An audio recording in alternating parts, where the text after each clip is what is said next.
Muito bem.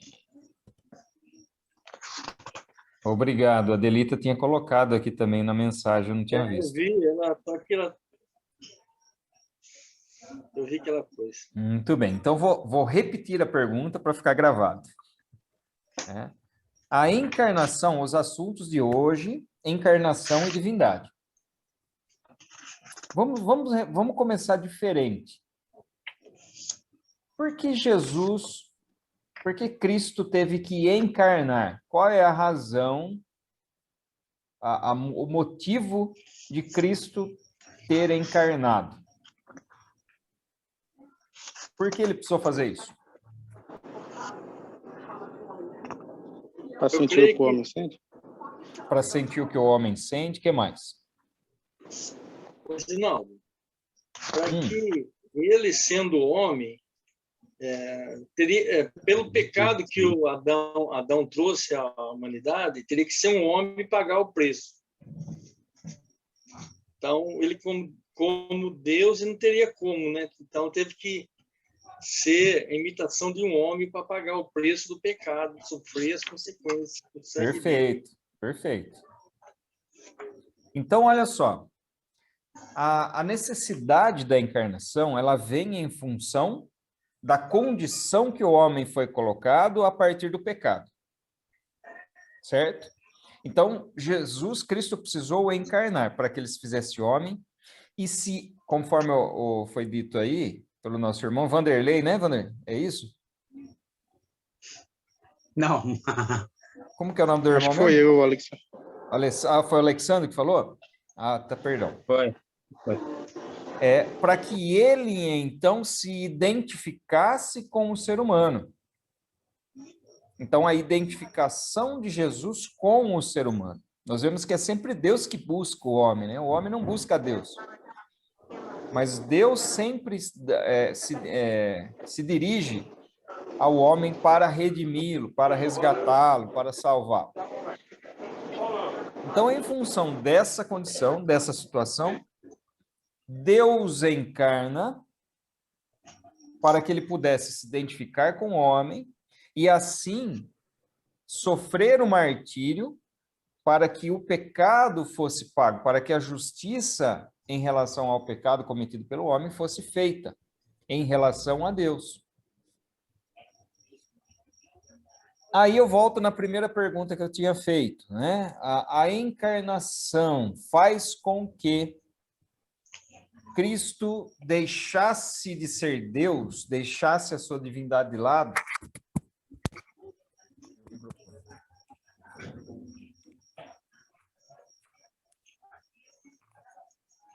Deixasse a sua divindade de lado.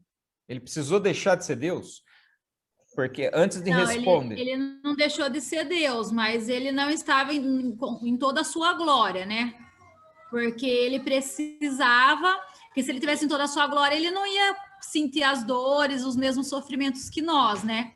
Tipo assim, mas ele permaneceu 100% Deus, porém ele não estava com 100% da sua glória, porque ele precisaria estar 100% homem também para poder sofrer, né? Para sentir as mesmas dores que, como humano, nós sentimos. Exatamente. Exatamente. Por quê? Alguém fez uma pergunta certa vez assim, ele não era Deus, ele não estava como Deus. Por quê? Como que você pode matar a Deus? Ele precisou morrer, certo? Como que Deus pode morrer? Agora, é exatamente isso que a Adelita acabou de falar.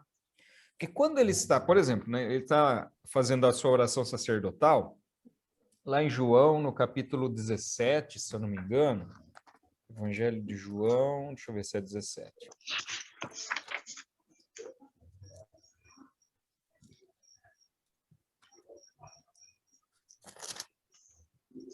Exatamente. Ele vai falar no 17, versículo 5, ele diz assim: E agora, ó Pai, glorifica-me contigo mesmo, com a glória que eu tive junto a ti, antes que houvesse mundo. Então, veja que Jesus ora a Deus falando a respeito da restituição da condição gloriosa. Por quê? Lá em Hebreus nós vamos ver que por um momento ele se fez menor que os anjos, para que houvesse uma identificação com a humanidade. Agora, a qualquer momento, ele poderia requerer a restituição dessa condição divina. Como que eu posso afirmar isso? Quando a gente olha para a tentação de Jesus, a tentação de Satanás foi muito além da fome, da ganância, foi muito além. A tentação, ela está relacionada com eu não sei se dá para falar, se existe essa palavra, né? Desidentificar, né? Desidentificação, porque ele estava identificado com a raça humana a partir do momento da encarnação. E Satanás tenta a Cristo a exercer a sua condição divina, a exercer o seu poder divino. Porque ele tenta transformar pão em pedra, ou melhor, pedra em pão. Se atirar do pináculo do templo para que os anjos viessem ao seu socorro. Se prostrar diante de Satanás. Então, muito mais do que a questão da tentação humana, Satanás tentou Jesus a deixar a não se identificar, mas deixar de lado essa identificação com a raça humana para restaurar a sua condição divina. Então, não está relacionado somente com uma tentação física, mas é uma tentação espiritual também. Então, nós vemos claramente que a qualquer momento Jesus poderia ter deixado essa identificação de lado. Que ele jamais deixaria de ser Deus. Agora, essa identificação e essa encarnação fez com que a justiça de Deus fosse cumprida a partir da morte, do sacrifício de alguém perfeito no lugar daquele que era imperfeito. Então, no comecinho aqui da lição número 1, do texto número 1, nós vamos ver que o plano de Deus para a encarnação de Cristo é um plano eterno, ou seja, não foi algo que depois da queda do homem, do pecado do homem, Deus falou, opa, peraí, eu preciso arrumar um jeito agora de redimir o homem. Nós vemos que isso já existia, não foi um plano B, né? Mas esse plano já existia antes mesmo que o homem pecasse. Por quê? Porque Deus é onisciente, ele conhecia todas as coisas. E é por essa razão que nós vemos, por exemplo, que aqui na palavra de Deus, que o Cordeiro foi morto antes da fundação do mundo. Como assim ele foi morto antes da fundação do mundo? Significa que Deus já tinha um plano inicial, prevendo então a queda do homem, já esse plano para seu resgate, para a sua restauração. Porque nessa condição encarnada, ele faz parte de um processo de humilhação de Jesus, se colocando não na condição de ser servido, mas na condição de servo. Olha só, Marcos capítulo 10, versículo 45. Pois o Filho do Homem não veio para ser servido, mas para servir e dar a sua vida em resgate de muitos. Então, essa é a razão da encarnação. O Felipe tinha levantado a mãozinha, quer falar, Felipe? Ô, Reginaldo, uma dúvida. Jesus, hoje, ele não tem a mesma forma de anteriormente, quando ele estava junto com Deus, ele encarnou. Hoje, Jesus, ele tem um corpo glorificado, igual a gente vai ter quando for salvo, quando for Exatamente. arrebatado. Exatamente. Esse corpo glorificado. É um corpo espiritual. Tá? É que a gente falar corpo espiritual parece uma contradição, porque a gente tem a ideia de pensar em corpo no nosso corpo. Mas é um corpo glorificado, que não se limita à matéria, né? E ele é um modelo da nossa própria ressurreição, da nossa própria transformação. Então, aquilo, primeiro ele teve que se humilhar na carne, para que ele fosse restituído à sua condição gloriosa, nesse corpo transformado, nesse corpo glorificado. Então, a forma de Jesus hoje é aquela vista lá em Apocalipse, na visão de João, quando João tem a visão do trono de Deus, quando João tem a visão do Cristo glorificado. Ele viu Cristo de uma forma gloriosa. Ele viu nos olhos, né, como chama, espada saindo da boca, pés reluzentes. Então, é uma condição gloriosa. Essa é a forma em que Cristo se encontra hoje. E é dessa forma que ele voltará de forma visível no final dos tempos. Então, essa encarnação se dá exatamente em função da queda do homem, da necessidade de alguém morrer no lugar de nós, pecadores. Então, essa humilhação e encarnação se dá exatamente por essa razão, para essa função, né? Então, nós vemos aqui, aí já entrando no texto 2, eu coloquei, tem umas telas aqui na apresentação de hoje, que vai falar mais sobre a humanidade de Cristo, né? Mas eu coloquei apenas para a gente ter uma ideia, fazer essa ponte, porque a humanidade propriamente nós vamos falar na aula que vem, né? Sobre a humanidade de Cristo e sobre a morte de Cristo. Então, aqui, Hebreus capítulo 2, verso 14, o que ele vai dizer? E visto como os filhos participam da carne e do sangue, também ele participou das mesmas coisas, para que pela morte dele próprio, né, aniquilasse o que tinha o império da morte, isto é, o diabo. Então, aqui não falando da morte física propriamente, mas o império da morte no sentido da morte eterna.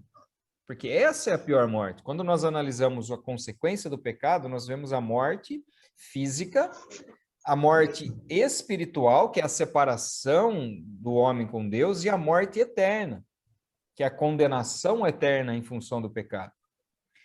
Então, quando se fala que o diabo tinha o império da morte, significa que ele, por meio do engano promovido em Adão e Eva, levou toda a humanidade a ser condenada a essa morte eterna também.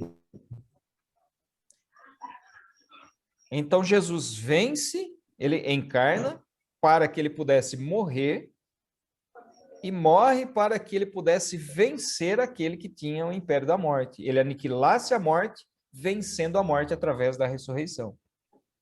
Tá? E nesse momento, o que ele faz, então? Ele anula a cédula de dívida que nós tínhamos com Deus.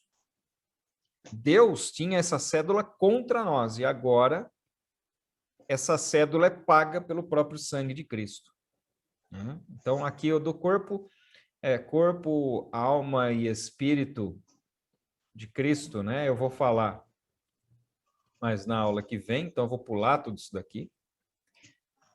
E aí, voltando aqui lá no texto 2, na página 46 do livro de vocês, nós vamos ter aqui a expectação, né, da encarnação, ou seja, a expectativa da encarnação. Então, nós vemos nas profecias, as profecias relacionadas com a encarnação. Então, a semente da mulher, a descendência de Abraão, o rei, né, o Messias rei e sofredor, e o nascimento da cidade do Messias, que nós vemos aqui todos esses textos aqui, lá de Gênesis, Isaías, Daniel e Miqueias, tá? Não vou colocar muito foco nessa questão hoje, porque nós já falamos bastante na aula passada sobre as profecias relacionadas com o Messias, tanto do seu envio, né, a promessa que foi feita lá em Gênesis, a promessa da descendência de Abraão, de onde viria o Messias, a condição do Messias rei e do Messias sofredor. Então, é uma condição que ela não se contradiz, porque às vezes a gente fala assim, o Messias rei ou o Messias sofredor? Então, por isso que houve uma confusão muito grande entre os judeus na época, porque eles aguardavam o Messias rei, o Messias conquistador, mas era necessário que antes disso ele viesse como servo, que é o texto que nós vimos lá de Marcos. Ele viesse como servo para sofrer esse martírio e que recaísse sobre ele todo o pecado da humanidade. Então, basicamente, aqui nós vemos lá, não só em Daniel, em Miqueias, mas também em Isaías, falando: eis que uma virgem conceberá e dará à luz um filho, e será o seu nome Emanuel. E esse nome, Emanuel, ele tem um sentido bastante profundo na literatura hebraica e na própria encarnação de Jesus. Porque o que significa Emanuel? Qual o significado do nome Emanuel? Deus conosco. Deus conosco. Exatamente. Deus conosco. Então, porque eu já ouvi pessoas perguntar o seguinte: mas o nome dele era Jesus, não era para ser Emanuel? Porque lá na profecia está Emanuel, mas Emanuel aqui, na verdade, ele está colocado no texto de Isaías como um título do Cristo, do Messias que viria, como a natureza e a característica da sua encarnação, ou seja, Deus conosco. Desde quando Deus criou o homem, Deus deseja se relacionar com o homem. O que acontecia lá no Jardim do Éden antes da queda? Deus vinha na viração do dia e conversava com o homem. Ele se relacionava com o homem. Quando o homem cai, gera um conflito, um problema aí. Um pouquinho mais adiante, quando a gente vai ver o povo saindo do Egito, o povo sai do Egito, sai da escravidão, então Deus primeiro separa uma família, e dessa família faz um povo muito grande. E aí resgata esse povo da escravidão do Egito. E eles vão para o deserto. Lá no deserto, Deus fala: construa para mim um tabernáculo. E qual é a razão pela qual Deus manda que se construísse o tabernáculo? O texto bíblico vai dizer, fala: para que eu habite no meio do meu povo. Então, mais uma vez, o desejo de Deus de se relacionar com o seu povo, de estar no meio do povo. E aí, quando a gente analisa lá em João, no Evangelho de João, o que a gente vê? E o verbo se fez carne e habitou entre nós. Então, esse habitar entre nós é o Deus conosco. E o seu nome dado, que é Jesus, significa o Deus que salva, ou o Deus Salvador.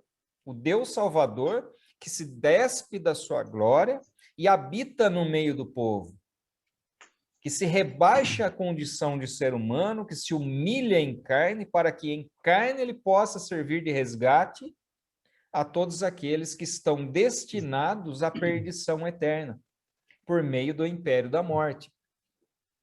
E aí a ressurreição de Cristo, a Bíblia também nos diz que ela tem uma aplicação retroativa. O que significa?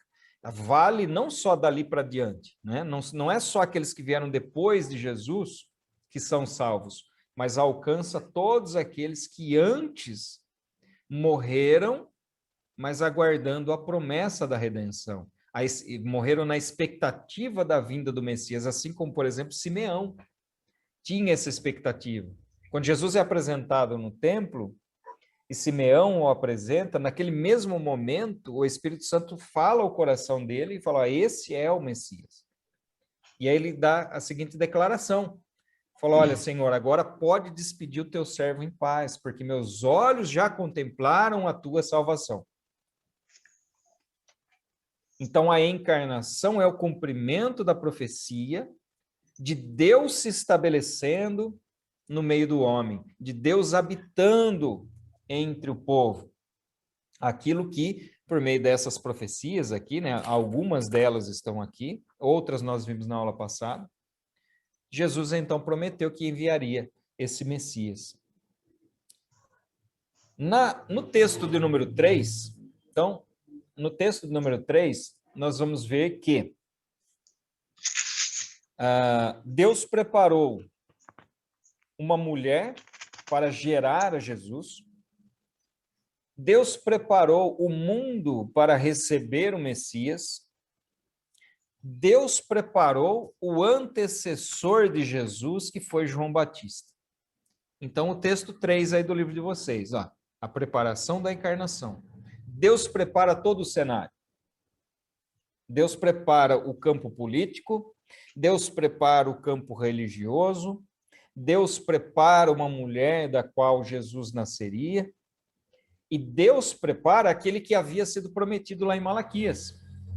Né? Lembra que do texto lá de Malaquias? No finalzinho, deixa eu só abrir aqui.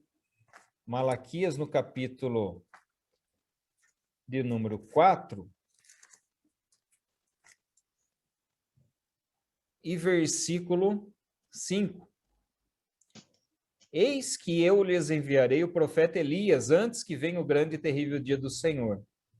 Ele converterá o coração dos pais aos filhos e o coração dos filhos aos pais, para que eu não venha e castigue a terra com maldição.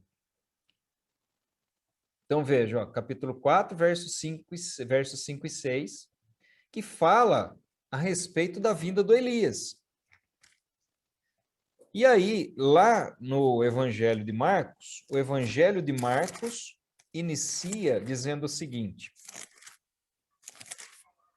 princípio do Evangelho de Jesus Cristo, Filho de Deus, como está escrito na profecia de Isaías: eis que envio o meu mensageiro adiante de vocês, o qual preparará o seu caminho. Voz do que clama no deserto, preparem o caminho do Senhor, endireitem as suas veredas. E foi assim que João Batista apareceu no deserto, pregando o batismo de arrependimento para a remissão dos pecados. Então nós vemos a profecia daquele que antecederia o Messias, que antecederia o Cristo. Nós vemos a realidade disso demonstrada aqui no Evangelho de Marcos. E nós vemos também nas Escrituras o testemunho do próprio Jesus falando isso, dando testemunho a respeito de João Batista, quando ele diz o seguinte, né?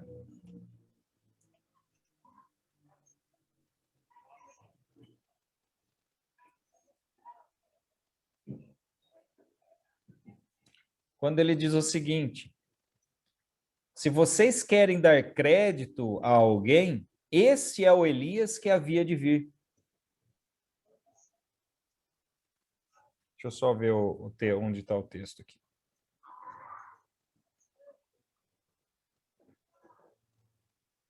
Em Mateus, no capítulo 11.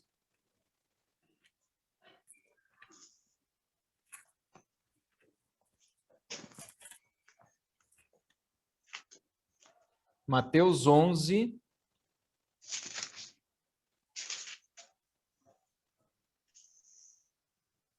eu vou ler a partir do 11, né? 11. Vai dizer assim: em verdade, lhes digo, entre os nascidos de mulher, não apareceu ninguém maior do que João Batista.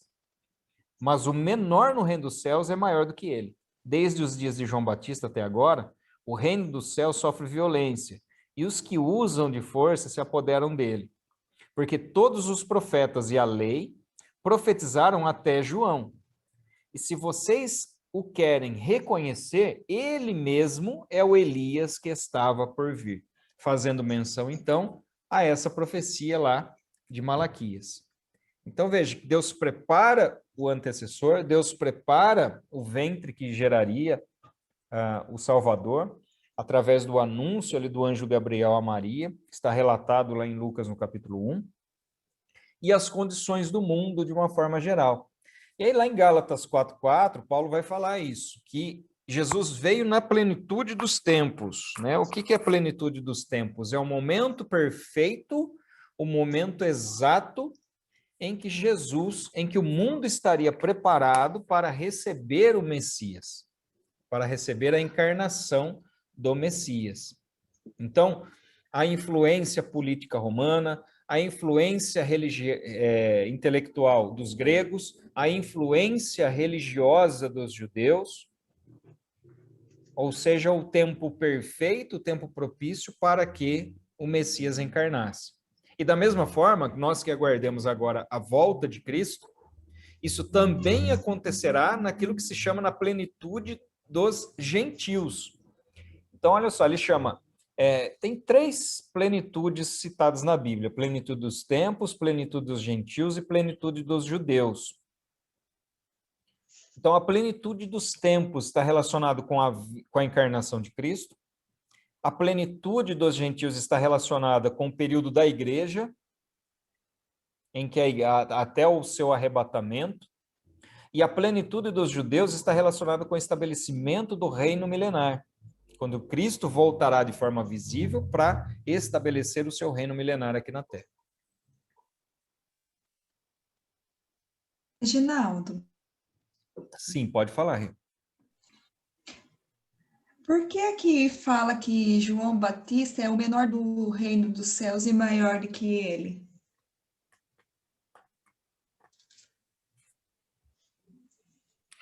Não entendi a pergunta. Você falando do Não texto que eu li, é isso? Isso, Lá porque de aqui, ó, Mateus 11. entre os nascidos de mulher não se levantou ninguém maior do que João, o Batista. Entretanto, o menor do reino dos céus é maior do que ele.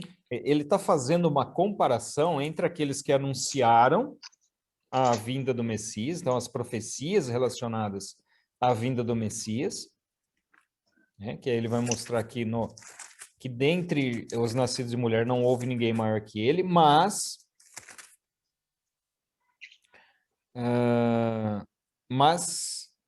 o menor no reino dos céus é maior do que ele, ou seja, a condição, e aqui a gente precisa entender aquilo que está acontecendo antes também, tá no texto. Se a gente pegar o capítulo 11 para ver, desde do versículo número 1, nós vamos ver que João Batista envia algumas pessoas para conversar com Jesus, para saber se realmente ele era o Messias ou não. E aí Jesus confirma da seguinte forma. Deixa eu ver qual o versículo aqui. Ó, verso 4. Voltem e anuncia a João o que estão ouvindo e vendo. Cegos veem, coxos andam, leprosos são purificados. Né? E aí, quando os discípulos, verso 7, isso, quando os discípulos de João foram embora, Jesus começou a dizer ao povo a respeito de João. Começou a dar testemunho de João. Falando a respeito da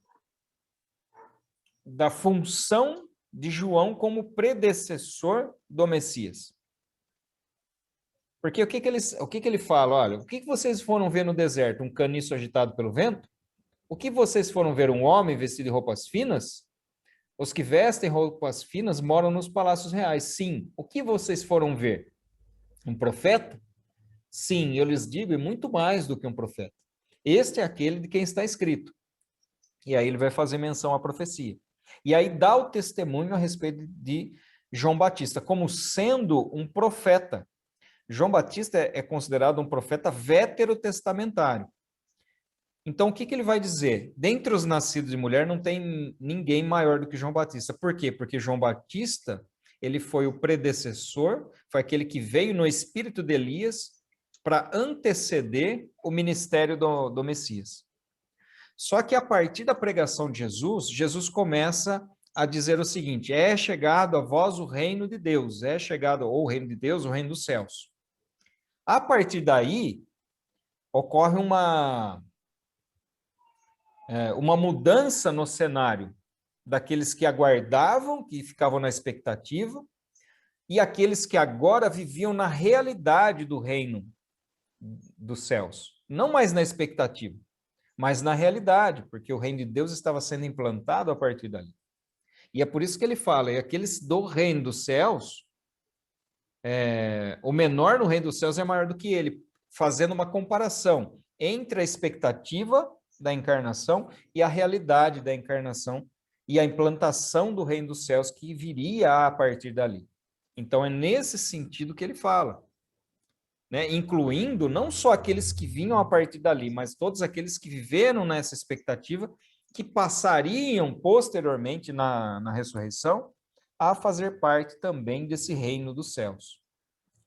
Então, o que ele faz uma comparação de valor entre aqueles que viviam antes da realidade do Messias e aqueles que vivem agora na realidade, após a encarnação, que fazem parte, a partir dali, desse momento, do chamado reino de Deus ou do reino dos céus. Por isso que ele fala que o menor no reino dos céus é maior do que João Batista, apesar de João Batista ser o maior nascido de mulher até ali, até aquele momento. Então, João Batista é um profeta veterotestamentário. O que isso significa? Significa que ele faz parte de um contexto do Velho Testamento, da antiga aliança, do antigo concerto. O novo concerto seria celebrado a partir da morte de Jesus. E tendo em perspectiva a morte de Jesus, aqueles que fazem parte do reino dos céus, a partir da aceitação de Jesus como sendo o Messias, aquele que traria a salvação, esse mesmo sendo o menor nesse reino, ainda é maior do que aqueles que viviam antes da encarnação ou sob a expectativa da encarnação, da vinda do Messias. Tá? Esse é o contexto. Tá? Não sei se eu consegui explicar muito bem. Sim, conseguiu sim. Obrigada. Tá? Então, aqui está faltando uns minutos, 2 minutinhos para encerrar essa sala. O texto 4, ele vai trazer, aqui deixa eu só mudar a telinha, né? Aqui ainda falando da profecia, do nascimento, da data do nascimento e das condições, né? Mas isso daqui eu vou falar, esse ponto aqui, profeta, sacerdote e rei, eu vou falar depois na nossa próxima sala. Aqui o texto 4 vai falar o significado da encarnação. Então, o verbo se fez carne, Deus se torna homem. Isso daqui, na verdade, eu já falei um pouquinho para vocês, tá? Jesus poderia ter se despido da sua condição humana na hora que ele quisesse? Sim, tanto que Satanás o tentou para isso. Então, o verbo, aquele que era o verbo, e o texto-chave para a compreensão disso daqui é o Evangelho de João, que nós já lemos. O verbo se fez carne e o verbo habitou entre nós. No princípio era o verbo, e o verbo era Deus e o verbo estava com Deus. Então, aquele que foi anterior a todas as coisas, ele se faz agora, então, menor do que os anjos, um pouco menor do que os anjos, provisoriamente, para que ele cumprisse, então, o propósito de redenção da humanidade. Bom, vou fechar essa sala. Aí vocês clicam lá no mesmo link, tá? Que está lá no grupo do WhatsApp, para a gente abrir a nova sala, tá bem?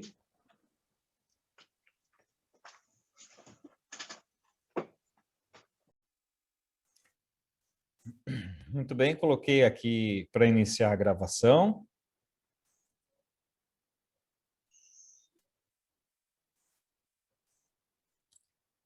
Senão o Nivaldo e a Adelita ficam bravos aí, né?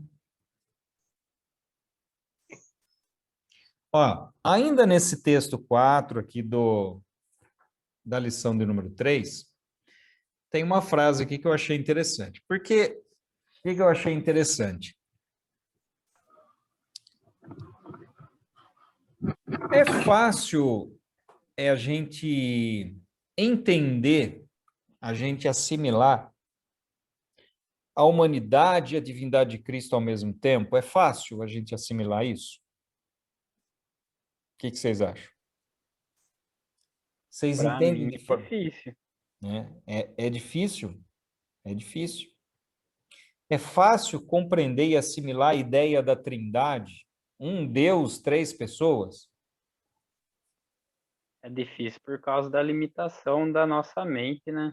Exatamente. Umas coisas bem difíceis de se entender, porque a gente não tem noção de como pode ser assim realmente, né? E até tem explicações, mas sempre tem uma dúvida, né? Porque é assim, existem coisas que a gente consegue explicar. Né? A gente consegue explicar de uma forma até razoável e aceitável. Mas existem algumas verdades que, assim, elas são verdades por quê? Porque a Bíblia declara de uma forma muito clara, de uma forma muito explícita na Bíblia. Então, quando nós vemos aqui a declaração de que, e nós vamos falar daqui a pouquinho, que Jesus é Deus, e ao mesmo tempo diz que só existe um Deus, nós temos duas declarações que aparentemente são conflitantes, certo? E aí o que a gente faz? Nós temos a palavra de Deus é inspirada, ela é a palavra de Deus. Então não existe mentira naquilo que está declarado na palavra de Deus. Não existe uma declaração mentirosa. A Bíblia contém atitudes mentirosas de pessoas, mas nas declarações feitas pela palavra de Deus, elas não contêm mentira. Elas narram mentiras, mas ela não contém mentiras. Olha o homem no quarto também. O de cima é nós, né? Vanderlei, mas não tá aparecendo.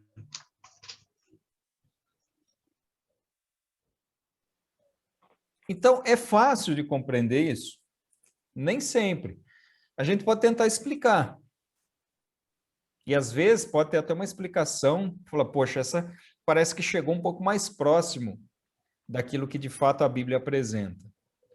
Mas a verdade é que existem questões na Bíblia que são, de fato, de difícil compreensão, né? E a parte que eu falei, que eu achei interessante, é que está na página 50 do livro de vocês, no texto, quando ali mais ou menos no meio ali do texto, vai dizer assim, ó, se não conseguimos entender as circunstâncias naturais às quais estamos sujeitos, como compreenderemos o sobrenatural relativo ao Criador de todas as coisas? Então, o que ele está dizendo aqui? Nem sobre a mortalidade, nem sobre as circunstâncias naturais, a gente tem completo domínio de conhecimento. Quanto mais daquilo que é sobrenatural, quanto mais daquilo que é espiritual. E aí ele continua. Pode o homem mortal compreender como o infinito se torna finito? Absolutamente não. No entanto, seria absurdo rejeitar tal fato. Por que é absurdo rejeitar? Porque a palavra de Deus declara isso de forma explícita. Deixa muito claro isso. Negar aquilo que está na palavra de Deus é negar o próprio sobrenatural de Deus.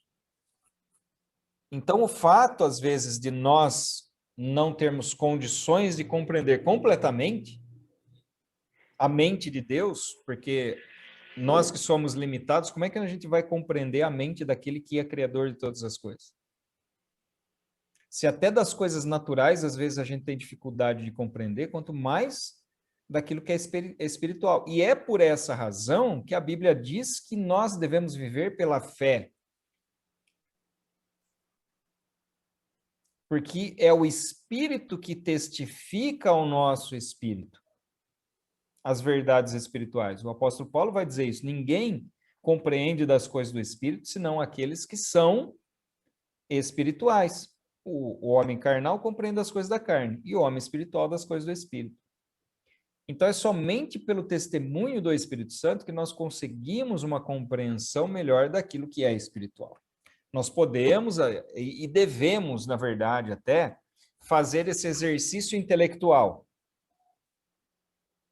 Mas ele, por si só, ele jamais vai ser suficiente para a gente compreender de uma forma mais ampla a natureza divina, a natureza de Deus. Então, essa questão da dupla natureza de Cristo, sendo homem e sendo Deus, a trindade, né? Três pessoas distintas, mas apenas uma essência e um só Deus, nós podemos tentar explicar, mas é somente pelo testemunho do Espírito Santo que nós, de fato, compreendemos e aceitamos e assimilamos essas verdades espirituais. Muito bem. Então, quando Jesus vem com um ministério.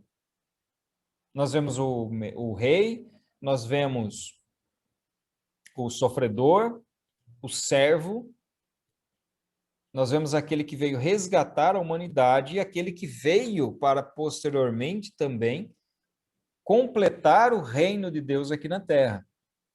em implantar o reino de Deus aqui na Terra. Então, Jesus ele se coloca de 3 formas aqui, como profeta, como sacerdote, como rei. Como profeta, porque é aquele que vem e traz a mensagem do Pai. É aquele que traz Deus. O profeta é aquele que pega Deus e traz até os homens. E ele próprio, sendo Deus, se coloca entre os homens.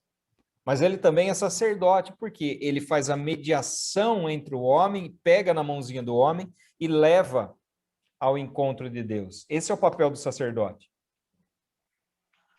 E o aperfeiçoamento do papel do sacerdote de Jesus, ele é feito na sua ascensão aos céus, porque quando ele ascende aos céus e adentra ao santuário celestial, ele se torna, então, sumo sacerdote e mediador entre Deus e os homens. Então, ele tem essa função e essa condição de sacerdote também. E ele vem também, né, ele traz em si também a condição de rei. Mas esse reino implantado a partir da sua volta. Então, ele vem como profeta quando da sua encarnação. Ele assume a forma, a função de sacerdote a partir da sua ressurreição e ascensão. E ele assume a condição de rei a partir da sua volta visível e da implantação do reino milenar.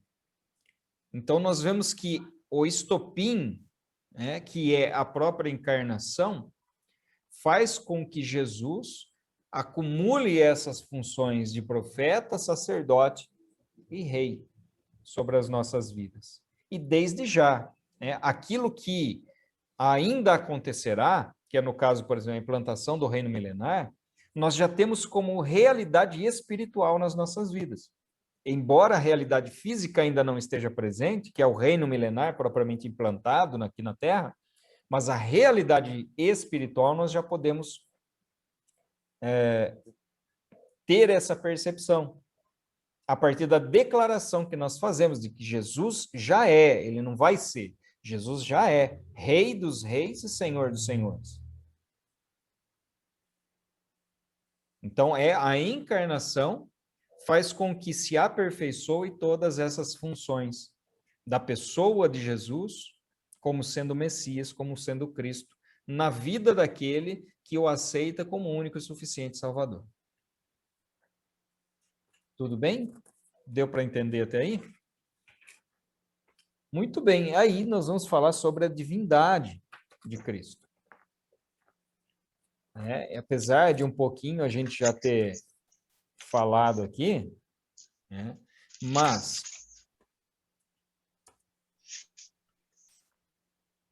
como que nós sabemos que Jesus é Deus? Bom, o primeiro ponto é o que eu falei, eu acabei de falar para vocês, né, sobre o testemunho que o próprio Espírito Santo nos dá. O Espírito testifica ao nosso espírito isso. E nós compreendemos isso. E o outro testemunho é a própria palavra de Deus que nos dá. Deus possui alguns atributos. E ele tem os atributos chamados de atributos comunicáveis e os atributos incomunicáveis. O que são os atributos comunicáveis? São aqueles atributos que Deus os possui na sua perfeição, mas ele compartilha desses atributos com a sua criação. Então, por exemplo, a verdade, a justiça, o amor, a bondade, são atributos divinos. Agora, qual que é a diferença desses atributos no homem e em Deus? Porque esses atributos, o homem pode ser bom? Pode. O homem pode ser verdadeiro? O homem pode ser justo? Então, o homem pode ser amoroso? Pode. Então, esses atributos são encontrados no homem, mas de uma forma imperfeita, de uma forma incompleta. Em Deus, não. Em Deus, você tem esses atributos perfeitos, apresentados em Deus de forma perfeita. Então, esses são os atributos comunicáveis, aqueles atributos que Deus os possui na sua forma perfeita, mas que ele comunica isso também ao homem, de alguma forma. Agora, tem alguns atributos que é exclusivo de Deus, que são exclusivos de Deus. É aquilo que se chama de atributos incomunicáveis de Deus, ou seja, somente Deus os possui. E que atributos são esses? Onipotência, onipresença, onisciência e eternidade.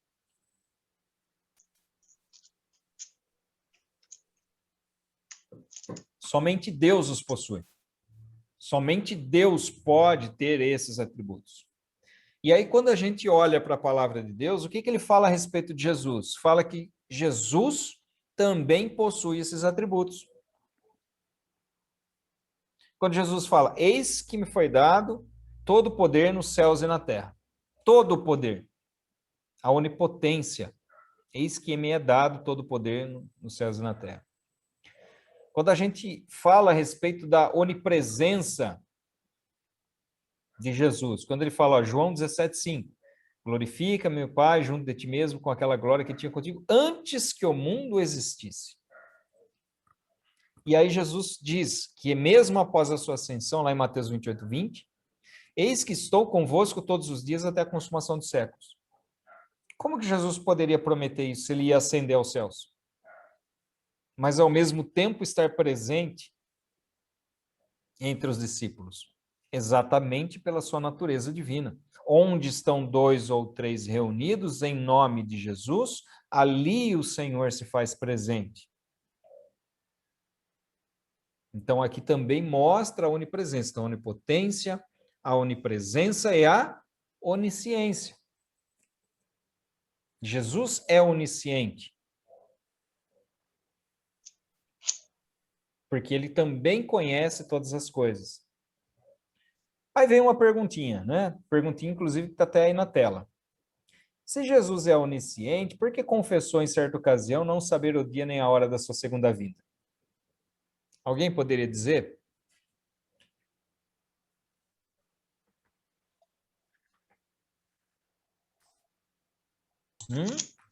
Porque é só o Pai que sabe? Deus Então, Pai? mas aí então ele não é onisciente. Porque onisciente significa que sabe todas as coisas. Se ele não sabe isso, então ele não é onisciente. Mas será que quando ele falou isso, ainda ele estava na limitação humana? Ele não estava ainda em toda a sua glória, então ele não estava, acho que sempre, a hora que ele estava aqui humanamente falando, ele estava com as limitações dele. Ele não estava sabendo tudo o que estava acontecendo, acredito eu, quando ele estava aqui humanamente falando, porque ele não estava revestido de toda a sua glória. Eu não sei. Então, mas aí a gente vai ter dois probleminhas, tá? Porque, ó, quando ele estava humano, físico, ele estava em todos os lugares? Não. Ele estava com a onipresença? Quando ele estava físico aqui, ele estava com a onipresença? Não. Então se ele talvez ele não estava com a onisciência também. Mas ele poderia exercer a onipresença dele quando ele quisesse? Ele chegou a passar de um lugar para o outro, sim. Então, Acho olha que só. Em momentos, né? Deixa eu tentar colocar de uma outra forma. Imagina uma pessoa que é extremamente forte. Extremamente forte. Pensa num gigante aí, 2,5 metros de altura, armário 4x4, né? 2,5 de altura por... Não, 2,5 de largura seria muita coisa, né?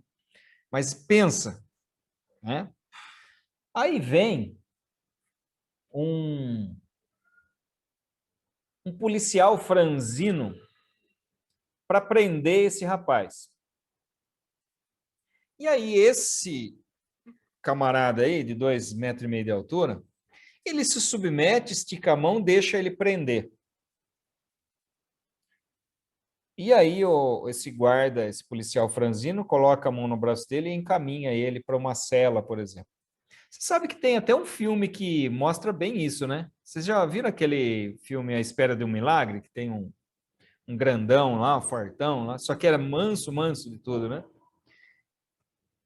Ele poderia ter exercido a força, mas ele escolheu não fazer. Então, isso não faz dele uma pessoa fraca. Ele continuou sendo forte. Ele simplesmente escolheu não usar a sua força. Então, quando você fala, por exemplo, da onipresença de Jesus, não é que ele deixou de ser, mas ele preferiu, ele escolheu não usar seus atributos divinos. Então, os dois problemas que eu falei para você que a gente vai chegar é o seguinte: o primeiro é, se a gente fala então que ele não era onipresente, nem onipotente, nem onisciente, nós vamos falar que ele deixou de ser Deus, ele não era 100% Deus. Tá? Como assim? 100%, a gente não fala 100% homem, 100% Deus? Então, a gente vai chegar esse é o primeiro problema. O segundo problema, lá no Evangelho de João, no capítulo 21,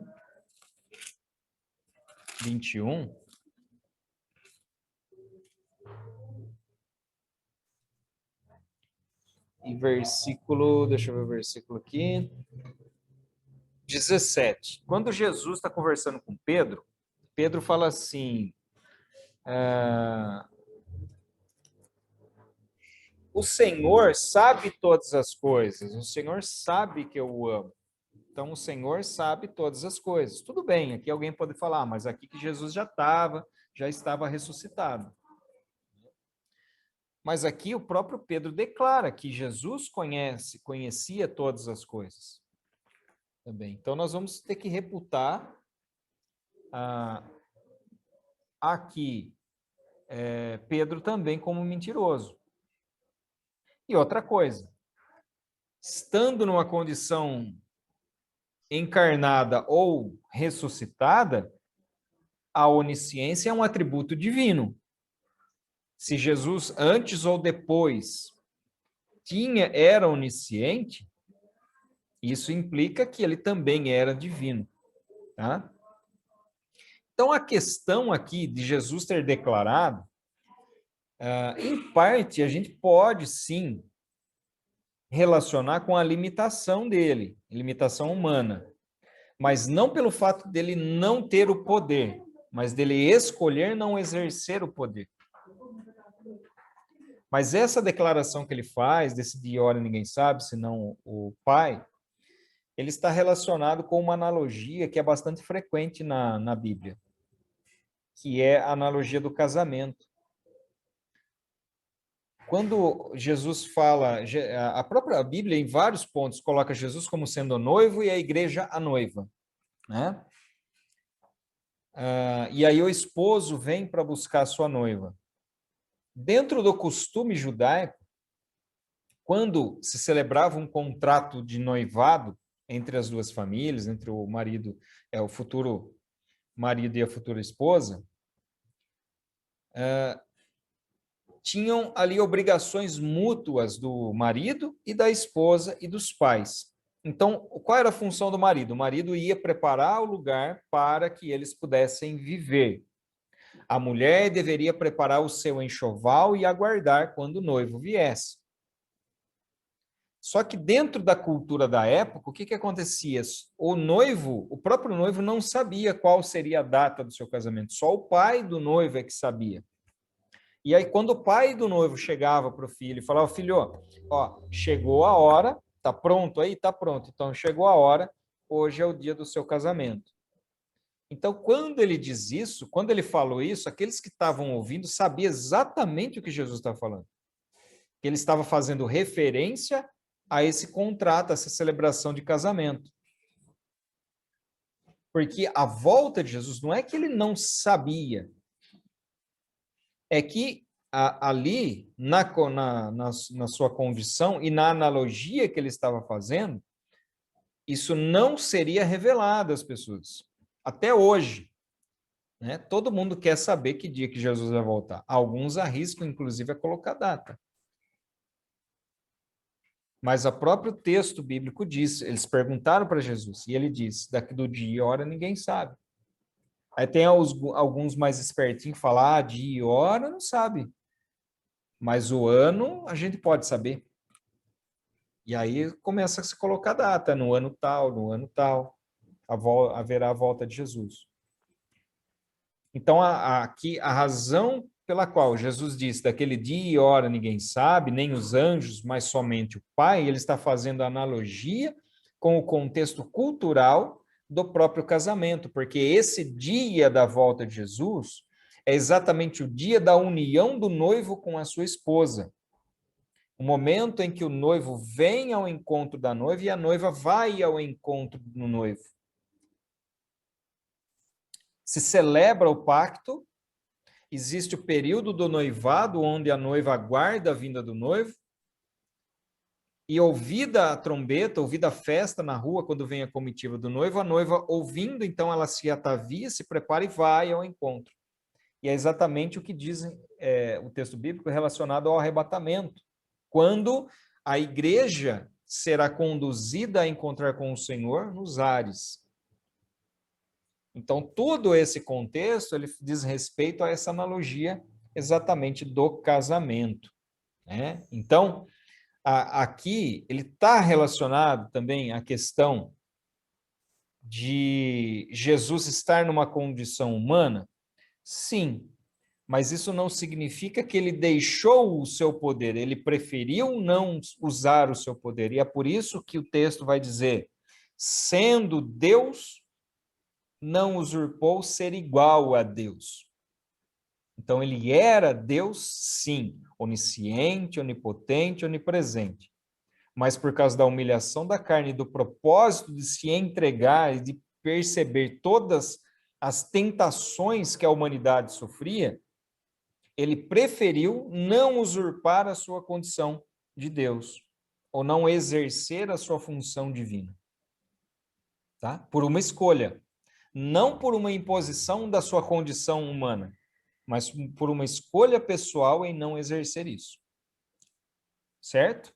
Ficou mais ou menos clara essa questão? Eu falo mais ou menos porque, assim, completamente eu não sei, né? Completamente acho que seria pedir um pouquinho demais, né? Tudo bem, gente? Pode perguntar, tá? Reginaldo, eu não entendi nada que você falou. Você falou grego para mim. Eu repito, não tem problema. Tudo bem? Tudo bem, Nivaldo? Bem entendido, Reginaldo. Muito bem. Apesar Amanda. o propósito, apesar de ser difícil, né? Esse entendimento, né? Mas ficou bem explicado. Muito bem. Amanda, tudo bem, Amanda?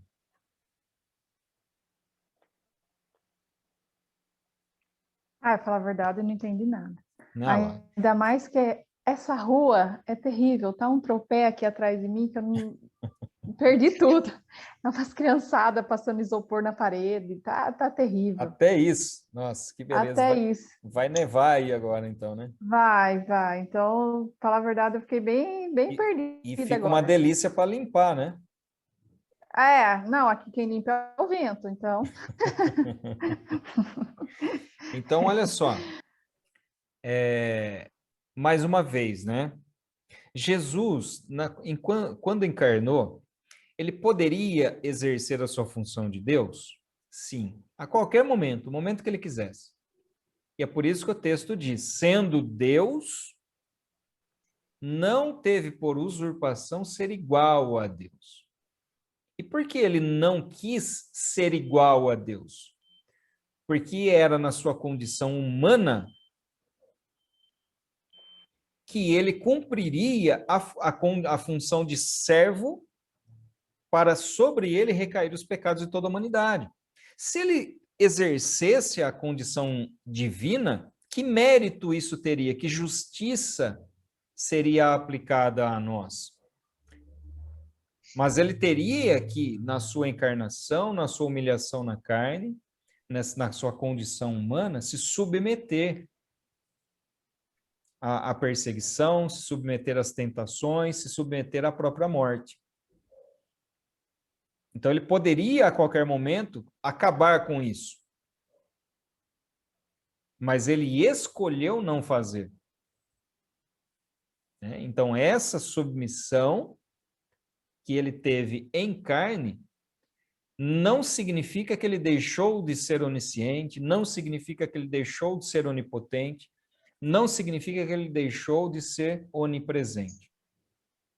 Mas que ele, Reginaldo, por livre vontade, escolheu não exercer a sua condição divina. Pode falar, Renata. quando ele anda sobre o mar, não seria uma... ele não usou dos seus dons, né, divinos? Sim, quando ele anda As sobre as curas. águas, quando ele curou, quando ele multiplicou pães e peixes. Então, esses sinais aconteceram para atestar a sua condição de Messias e servo de Deus. Embora outros profetas também tivessem feito isso no passado. Eliseu não fez flutuar um machado? Também exerceu. Vamos falar que ele é divino agora por causa disso? Então, assim, ele exerceu um poder divino, claro, assim como os profetas exerceram também um poder divino. Mas isso não implica em que ele deixou a sua condição humana, mas ele exerceu sob o poder do Espírito que estava sobre ele. Agora, o que eu acho interessante é que ele não veio aqui, o objetivo principal de Jesus não era multiplicar pães e peixes, não era curar as pessoas, não era expulsar demônios, o objetivo principal não era esse. Ele fez tudo isso como forma de testificar quem ele era, mas a função dele não era essa. Deixa eu achar o texto aqui.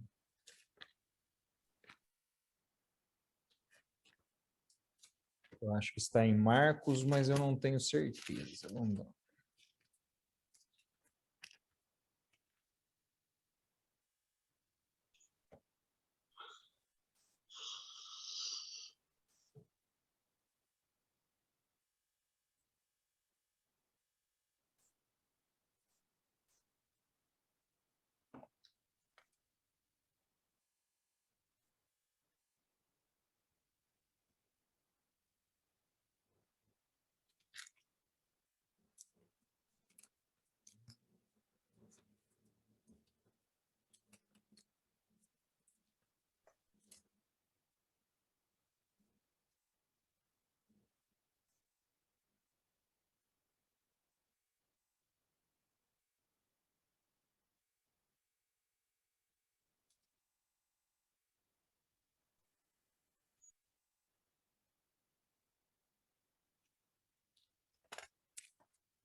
Só mais um minutinho, tá? Fiquem nervosos, não.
É. Tá em Marcos mesmo, é isso mesmo. Eu tinha pulado aqui. Marcos capítulo 1, e versículo 38.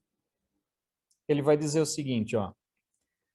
Jesus, porém, eu vou ler do 35 e diante, tá? Marcos capítulo 1, a partir do 35. Tendo se levantado de madrugada, quando ainda estava escuro, Jesus saiu e foi para um lugar deserto, e ali orava. Simão e os que estavam com ele procuraram Jesus por toda parte. Quando o encontraram, lhe disseram, todos estão à sua procura.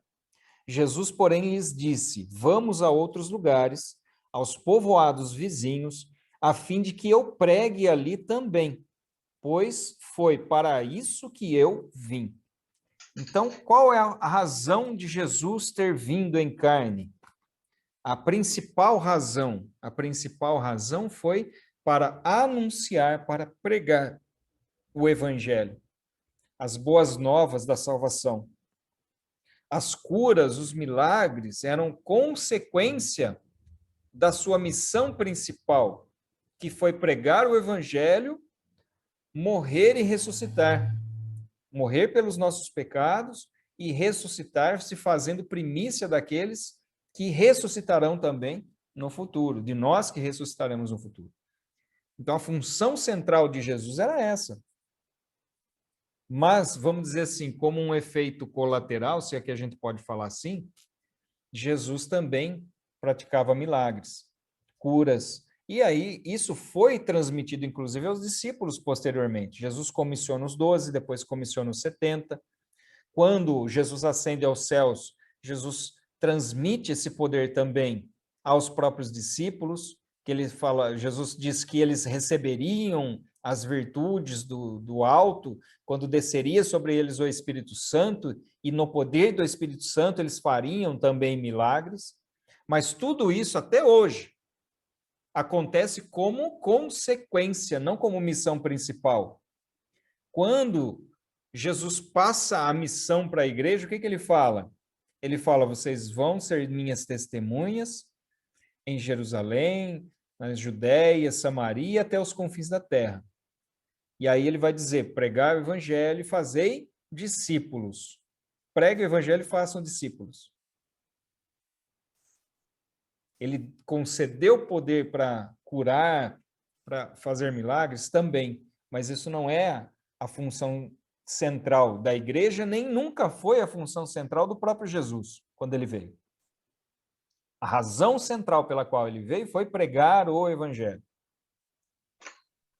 Anunciar o reino de Deus. Anunciar a sua morte e a sua ressurreição, e por meio desta obra conceder a salvação a todas as pessoas. O restante, que tudo que aconteceu, foram sinais que testificaram quem ele era, sim, mas que não faziam parte da missão central, da razão central pela qual ele encarnou, e ele veio. E a Renata, complementando, né, falei tudo isso para comentar uma colocação que a Renata fez, né? Quando ele anda sobre as águas, ele não exerce o seu poder divino? Sim. Assim como todos os profetas anteriores exerceram os milagres sob a autoridade de Deus, pelo poder divino, não pelo seu próprio poder, mas pelo poder divino. Então, hoje, se exerce a autoridade de Deus para a cura, para a libertação, se exerce sobre a autoridade divina, sobre o poder divino. O poder não pertence a ninguém, o poder pertence a Deus, e ele é exercido através do homem. Assim foi com os profetas, assim é hoje e assim na pessoa de Jesus, enquanto ele esteve na sua condição encarnada. Tudo bem?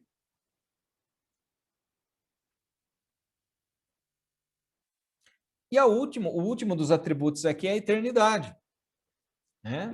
Hebreus 1:12, tu és o mesmo, e os teus anos jamais terão fim. E é interessante que quem faz essa declaração é o próprio Deus. Quem faz essa declaração a respeito de Cristo é o próprio Deus. Né? Antes de qualquer coisa existisse, Jesus já existia, e após o fim de todas as coisas, ele continuará a existir. Então, a eternidade de Cristo ela está relacionada ao fato de que ele sempre existiu e de que ele sempre vai existir. Então, isso tudo no que nós estamos falando se relaciona ao texto 2, que fala dos atributos divinos pertencentes a Cristo.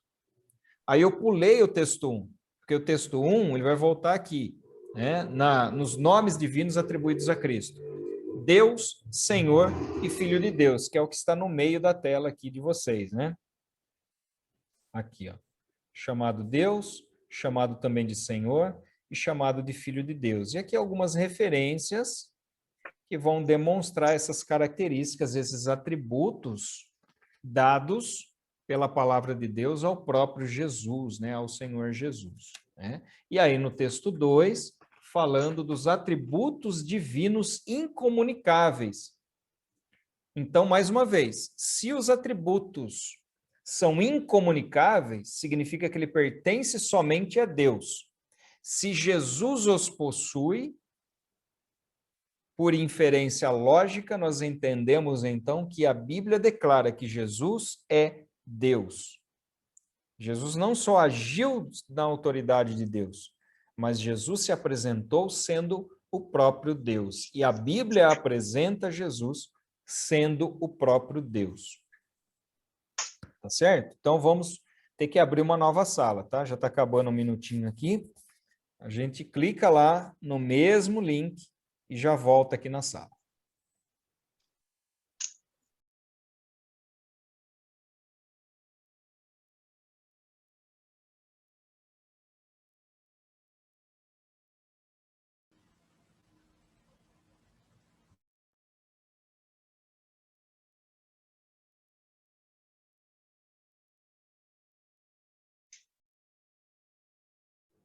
Agora sim, estava falando aqui com o microfone fechado.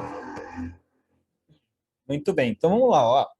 Na sequência, texto 3, página 60 aí do livro de vocês, que é o que está aqui embaixo, né? Na telinha aí que eu estou mostrando. Aqui, daqui para baixo. Testemunhos da deidade de Cristo. O que significa isso? Aqueles que na Bíblia testificaram a respeito da divindade de Jesus ou reconheceram a divindade de Jesus.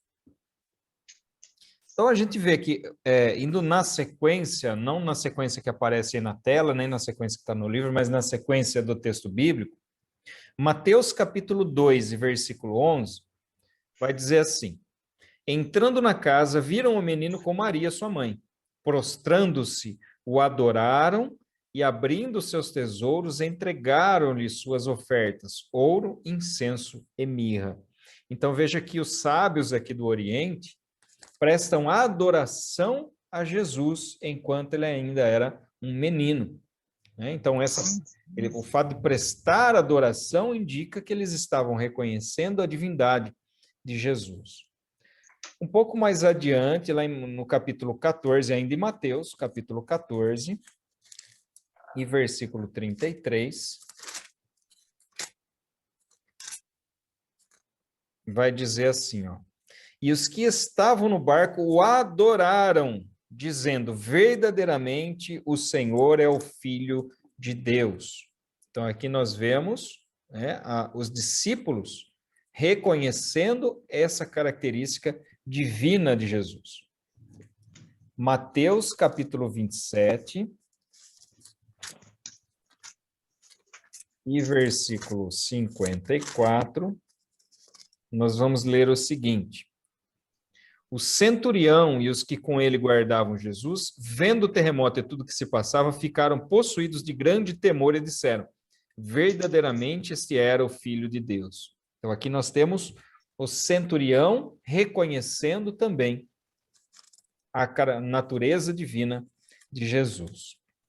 Agora nós vamos para o Evangelho de Marcos, né? Marcos, capítulo 9 e versículo 27. Marcos 9, 27.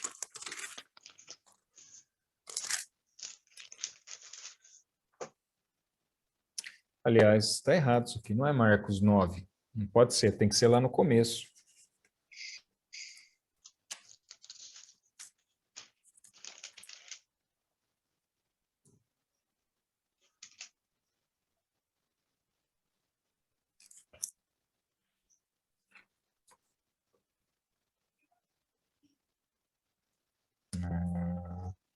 É Marcos 9, 7, não 27.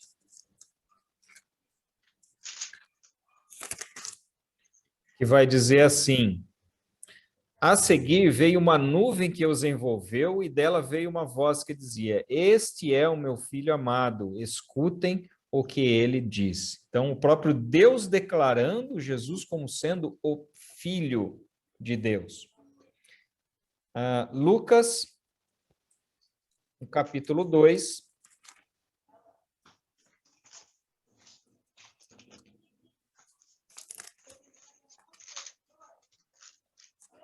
versículo 10. O anjo, porém, lhe disse: não tenham medo, estou aqui para lhes trazer boa nova de grande alegria que será para todo o povo. É que hoje, na cidade de Davi, lhes nasceu o Salvador, que é Cristo o Senhor. E isso servirá a vocês de sinal: vocês encontrarão uma criança envolta em faixas e deitada em manjedoura. E, de repente, apareceu com um anjo uma multidão do exército celestial, louvando a Deus e dizendo: glória a Deus nas maiores alturas e paz na terra aos homens a quem ele quer bem. Então, nós vemos aqui os próprios anjos dando essa declaração a respeito de Jesus como sendo o Senhor, o Messias, o Senhor. Um pouquinho mais adiante, Lucas capítulo 4, verso 41. Também de muitos saíam demônios gritando e dizendo: você é o Filho de Deus. Ele, porém, os repreendia para que não falasse, pois sabiam que ele era o Cristo, o Messias, o Filho de Deus. E aí, lá em João agora, João capítulo 1,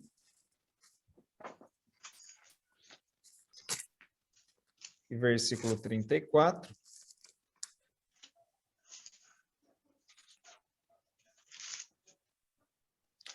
Pois eu mesmo vi e dou testemunho de que ele é o Filho de Deus. Então, aqui falando a respeito de João Batista.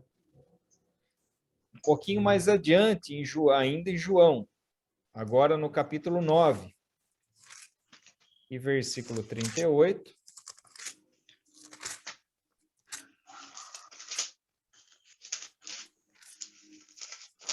Que vai dizer assim: então ele afirmou: eu creio, Senhor, e o adorou.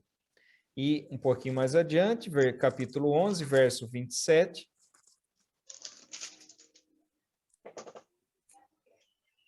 Que vai dizer: Marta respondeu: sim, Senhor, eu creio que o Senhor é o Cristo, o Filho de Deus que devia vir ao mundo. Então, de uma forma resumida, lido aqui os versículos, né? Na palavra de Deus, quais são os testemunhos a respeito da divindade de Jesus? Nós vemos o testemunho dos sábios do Oriente, o testemunho de João Batista, do povo de uma forma geral, dos próprios discípulos. Os demônios testificam a respeito da divindade, de quem era Cristo. Pessoas ímpias testificavam e reconheceram isso. O próprio Deus Pai, então aqui só lembrar, né, que aqui é no Marcos 9, 7, não 27. E os anjos também declararam, são testemunhos bíblicos da própria deidade, né, ou da divindade de Jesus. E aí, indo para o texto número 4, nós vemos os ofícios divinos pertencentes a Cristo. E aqui, eu não vou ler todos os textos, tá? Mas aí nós temos textos lá de Colossenses, de Mateus e de João, apresentando Jesus como sendo o criador de todas as coisas, não só criador, mas sustentador de todas as coisas também.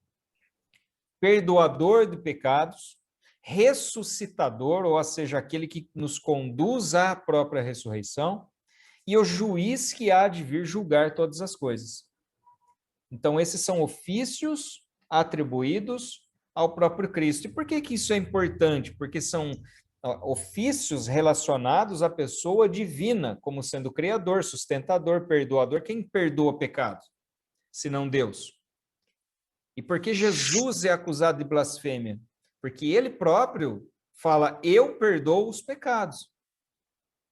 Sendo que isso era uma atribuição somente de Deus. Quem pode ressuscitar alguém senão o próprio Deus? mas Jesus é colocado na condição daquele que ressuscita. Quem pode exercer a função de juiz, se não o próprio Deus? Mas Jesus é colocado aqui, ele, na condição de justo juiz sobre todas as coisas. E, por fim, o testemunho que o próprio Jesus dá de si mesmo. Né? Aqui eu coloquei 3 versículos apenas, mas existem vários outros que podem ser apresentados como comprovação do próprio testemunho de Jesus, de quem ele era. Né? Então, aqui, eu dou-lhes a vida eterna, e nunca hão de perecer, e ninguém as arrebatará da minha mão. E aí ele diz, eu e o Pai somos um. Lucas capítulo 14, és tu o Cristo, filho de Deus bendito? E Jesus disse, eu o sou. E João capítulo 14, verso 9 vai dizer, quem me vê a mim, vê ao Pai. Ou seja, Jesus se coloca na mesma condição aqui do Pai, dizendo que ele e o Pai são um. Então, aqui, esse monte de versículos são versículos que mostram que a Bíblia testifica exatamente quem é Jesus. Jesus sendo essa pessoa divina, não somente se fazendo homem, mas sendo o próprio Deus, sendo da essência divina. E aí, esse texto, ele finaliza com um quadrinho lá na página 67, das profecias messiânicas, né? E os seus cumprimentos. Então, ele vai trazer as profecias, o assunto e onde isso se cumpre. Também é um quadrinho interessante aqui para consulta, né? Que mostra aqui a realidade da pessoa de Cristo como sendo o Messias prometido nas Escrituras, além dos seus atributos divinos apresentados durante mesmo após a sua encarnação, mostrando que Jesus encarnou-se, fez homem, mas jamais deixou de ter a essência divina. E aí, quando nós vemos na Bíblia, por exemplo, falando de Jesus como sendo o unigênito do Pai, a palavra unigênito ali, quando falta os pontinhos, começa a falhar aqui, cai aqui. A palavra unigênito, se referindo a Jesus, então Jesus é o unigênito do Pai, a palavra no grego ali é monogenes. E essa palavra monogenes não significa simplesmente o único filho, porque quando a gente fala unigênito, é o único criado, o único gerado, o único filho. Se você tem, por exemplo, um filho só, ele é o unigênito, é o único filho seu. Mas a palavra monogenes, no grego, admite uma segunda explicação, um segundo conceito, que é aquele que é o único da mesma raça ou o único da mesma essência. Então, esse texto que diz, quando fala a respeito do unigênito do Pai, não está falando a respeito do único filho, necessariamente, mas daquele que pertence à única, é o único da raça, é o único da mesma essência do Pai. Não existe outro.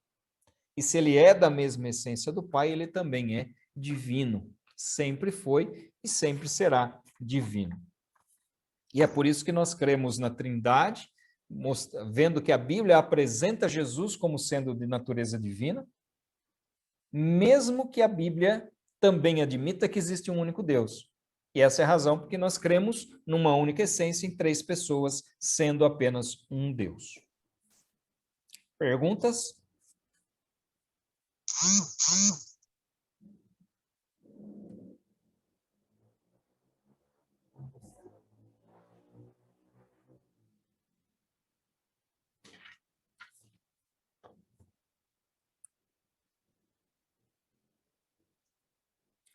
Nenhuma pergunta? Vocês não estão querendo perguntar absolutamente nada?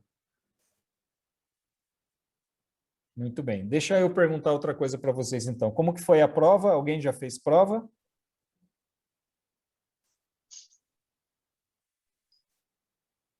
Já. A primeira aula, já. Da primeira já? Sim, já fiz. E como foi, Nivaldo? Foi razoável, como as outras de sempre. O Nivaldo, ele fala, foi razoável, vai ver, tirou 10. De jeito. A Renata ia falar alguma coisa também, quer falar, Ren? Não, eu já fiz também. E aí, o que você achou? Ficou muito difícil? Ah, não, tem que estudar. Tem que estudar para ir fazer, porque tem umas perguntinhas bem que você tem que ficar pensando, senão você acaba errando. Tá. Eu estou perguntando por quê? Porque eu não tive acesso à prova, né? Eu não sei se tem pegadinha, se não tem. Pode falar, Alexandre.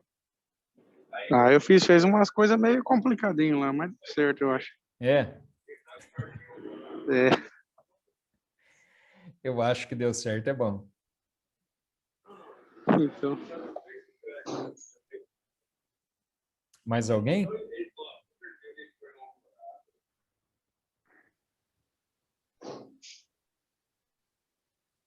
Muito bem. Então tá bom, Também fui gente. fazer. Quem falou? Wander... Já fez? E aí, Wander, o que você achou? Difícil? Acho que foi. Oi? Você achou muito difícil?